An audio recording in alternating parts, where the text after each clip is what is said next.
여러분 안녕하십니까? 헬로티비 뉴스입니다.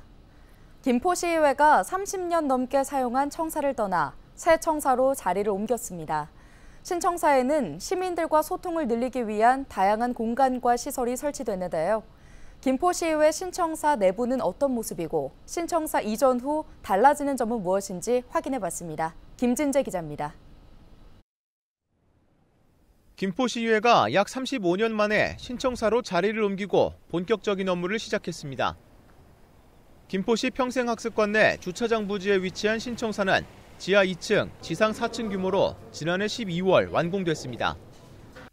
신청사 완공 이후 김포시의회는 지난달 말까지 청사 이전을 위한 준비를 마친 뒤 지난 12일 개청식을 열고 본격적인 신청사 시대 개막을 알렸습니다. 김포시의회가 신청사 이전을 통해 강조한 점은 시민소통 강화입니다. 시민들과 소통을 늘리기 위해 건물 각 층에는 대화를 나눌 수 있는 회의실 공간이 마련됐고 방문객들의 편의를 위해 3층에는 휴게실과 함께 임산부가 이용할 수 있는 전용 휴게 공간이 설치됐습니다. 또 시민들이 의사 일정 진행을 실시간으로 확인할 수 있도록 본회의장과 상임위원회실에 카메라가 설치되는 등 통합 방송 시스템이 도입됐습니다. 본회의장 방청 공간도 기존 청사보다 넓어져 방청으로 온 시민들의 편의를 높였습니다. 청사 1층에는 기자회견 등을 위한 브리핑룸도 마련됐습니다.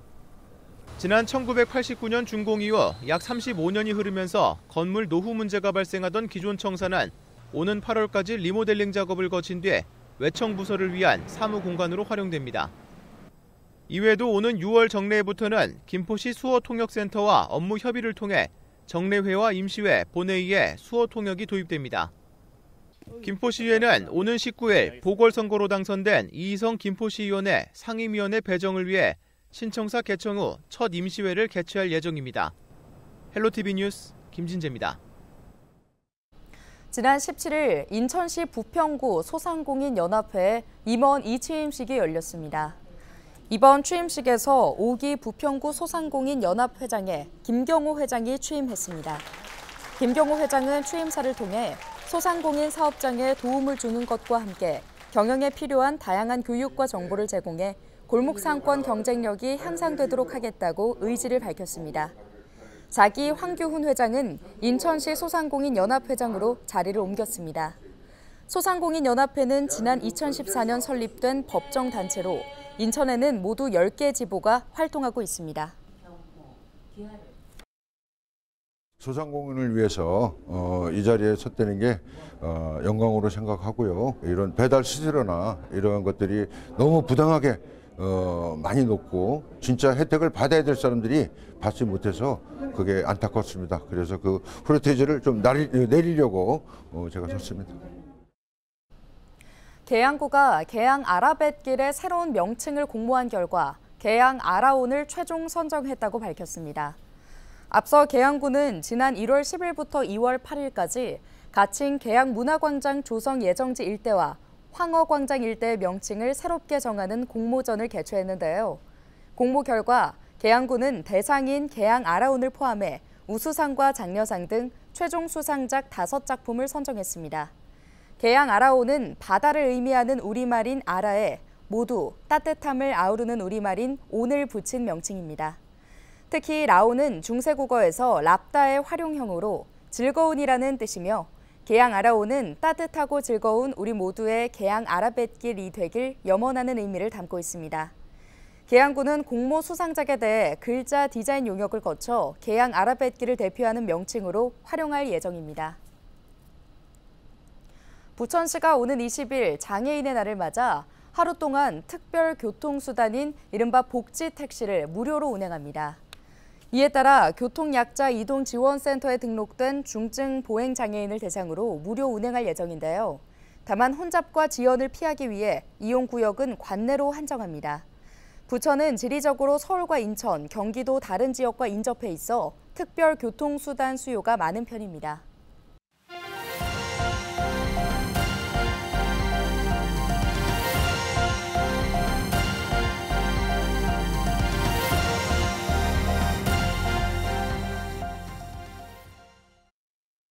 인구 고령화로 노인 인구가 점차 늘어나면서 치매에 대한 대비도 필수가 됐습니다. 단순히 돌봄뿐만 아니라 병적 진행을 막기 위해 적극적인 치료가 필요한 질병인데요. 지역사회와 공공의 역할이 점차 더 중요해지고 있습니다. 이정아 기자의 보도입니다. 70대 여성 유순자 씨는 지난달 치매 전문 병동에 입원했습니다. 치매가 처음 발병한 지 2년 만에 증상이 악화됐기 때문입니다. 걱정이 큰 가족들은 요즘 어머니가 입원한 병원을 자주 오가고 있습니다.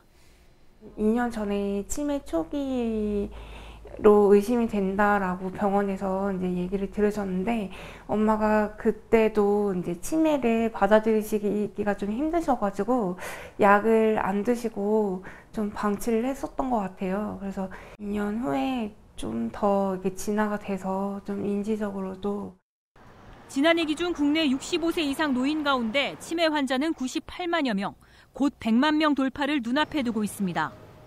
노인 10명 가운데 1명이 치매를 앓고 있는 겁니다. 치매 환자를 돌보는 데 들어가는 비용만 지난해 기준 22조 원을 넘어섰습니다. 경기도 역시 노인 200만 명 가운데 치매 환자가 21만 명 수준으로 전국 상황과 크게 다르지 않습니다. 부천 시립 노인 전문병원은 보건복지부 치매 안심병원으로 지정됐습니다. 경기도 최초 치매 안심병원으로 전국 17번째입니다. 살던 곳에서 안심하고 살 수 있는 지원을 지속하고 있습니다. 따라서 치매 안심병동은 경증 치매 입원 환자를 살던 곳으로 가능한 한 복귀할 수 있도록 치료 지원하고 있습니다. 전체 입원 환자 가운데 80%가 치매 환자, 대부분 70대에서 90대인 고령층입니다. 치매 전문 병상만 110여 개, 치매관리법에 따라 진단과 치료, 요양을 할 수 있습니다.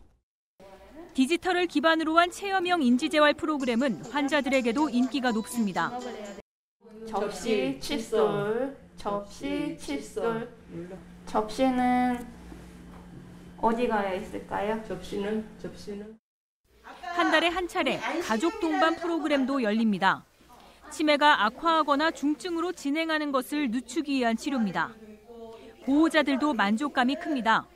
뭔가 적극적으로 이제 어머니가 그 활동을 하시면서 표정이 더 확실히 밝아졌고 이제 거동이 많이 힘드셨는데 스스로 이렇게 걸으실 수도 있고 인지적으로도 많이 좋아지셨어요. 지난 2022년 기준 국내에서 치매로 사망한 사람은 14,000여 명, 1년 전보다 40% 가까이 증가했습니다. 초고령 사회로 진입을 앞둔 시점, 치매를 앓거나 증상이 악화돼 세상을 떠나는 환자는 더 가파른 속도로 늘어날 수밖에 없습니다. 헬로티비 뉴스 이정아입니다. 기후변화로 인한 자연재해나 극한 날씨로 농작물 생산이 감소해 먹거리 물가가 오르는 이른바 기후플레이션이 현실화되고 있습니다. 이상기후로 인해 설탕이나 올리브유, 커피 등의 주산지 작황이 부진해지면서 식탁 물가가 위협받고 있습니다. 정승환 기자의 보도입니다. 강원도 춘천의 한 제과점. 이곳에서 빵을 만들고 있는 박정윤 씨는 최근 고민에 빠졌습니다. 설탕 등 원재료값이 오르면서 가격 인상 부담이 커졌기 때문입니다. 원재료가 많이 오르다 보니까 빵값을 올릴 수밖에 없는데 그렇다고 해서 그때마다 가격을 인상할 수 없는 것도 사실이에요. 장사하시는 분들이 부담을 안고 장사하시는 것도 맞는 거고 모든 부담은 소비자분들에게 넘겨드릴 수도 없는 부분이라서. 지난해 국제 설탕 가격 지수는 평균 145.0으로 전년 대비 26.6% 올랐습니다. 주요 설탕 수출국인 인도와 태국의 생산량이 엘니뇨 현상에 따른 가뭄으로 인해 크게 줄면서 가격 상승을 부추긴 겁니다. 국내 설탕 1kg당 소맥 가격은 지난 5일 기준 2,590원으로 1년 새 14% 넘게 올랐습니다. 올해 초와 비교해도 2% 이상 오른 수치입니다. 올리브유와 커피 등 식료품 가격도 줄줄이 올랐습니다. 올리브유의 주요 생산지인 남부 유럽이 극심한 기후변화를 겪고 있는 데다 베트남과 인도네시아 등 주요 커피 생산지도 가뭄으로 인해 생산량이 줄은 탓입니다. 올리브유 가격은 1년 사이 70% 넘게 뛰었고 라면과 과자 등을 만들 때 쓰는 파묘값도 16% 올랐습니다. 인스턴트 커피에 들어가는 로부스타 커피 선물 가격은 1년 전보다 60% 넘게 오르며 역대 최고로 치솟았습니다. 올리브오일 값이 많이 올라가지고 사기가 힘들어서 요리할 때 꼭 써야 되는데 계속 세일하는 거 찾아보는데 잘 없더라고요. 그래서 되게 힘들기도 하고 요리할 때 식재료가 많이 장보기가 힘들어졌어요. 이런 가운데 원재료값 상승을 이유로 제과나 식품 가격도 덩달아 인상될 가능성이 높아 서민들의 시름은 더욱 깊어질 전망입니다. 원재료 가격이 오르면은 결국에는 이제 상품 가격이 오를 수밖에 없는 상황이라서 가공식품 같은 경우는 이렇게 뭐 카카오, 설탕, 이런 밀가루 뭐 이런 데 다 영향을 받고 커피 원두의 생산량이 줄어들어서 가격이 오르게 되면은 커피와 관련된 이런 상품들, 이런 식품들이 가격이 오를 수밖에 없는 상황이 되어 있습니다. 최근 외식업계에선 치킨 프랜차이즈 업체들이 잇따라 제품 가격을 올렸습니다. 유지류 가격 상승이 주요 원인으로 꼽히는 가운데 제과업계도 가격 인상을 검토 중입니다. 지구온난화에 따른 식품 물가 상승이 본격화되는 가운데 불안한 국제 정세까지 이어지면서 당분간 서민들의 장바구니 부담은 더욱 커질 전망입니다. 헬로티비 뉴스 정승환입니다.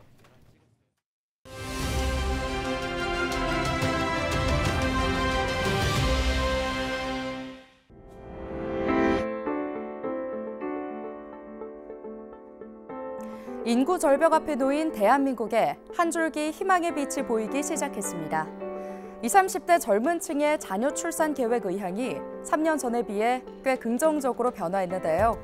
여성가족부가 최근 발표한 2023년 가족 실태조사 결과를 볼까요? 자녀 계획이 있다고 답한 30대는 27.6%로 9.4%포인트 올랐고 30세 미만은 15.7%로 6.8%포인트 올랐습니다.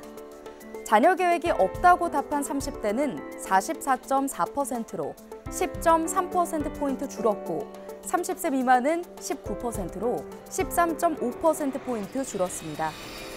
지난해 4분기 합계 출산율이 0.65명, 사상 최저를 기록해 충격을 줬죠. 이제 바닥을 찍고 상승세로 전환할 수 있을지 매우 의미 있는 조사 결과인 것으로 보입니다. 아이 키우는 데 드는 비용을 줄이고 경력 단절을 최소화하며 사회적 돌봄 제도를 잘 구축한다면 국가 소멸을 초래할지도 모를 인구 절벽의 위기에서 탈출할 수 있을지 않을까요? 총선을 앞두고 저출산 위기 극복 공약을 앞다퉈 내놨던 여야 정치권이 더욱 피부에 와닿는 정책을 개발해 시행해 주기를 기대해 봅니다. 데일리 브리핑이었습니다.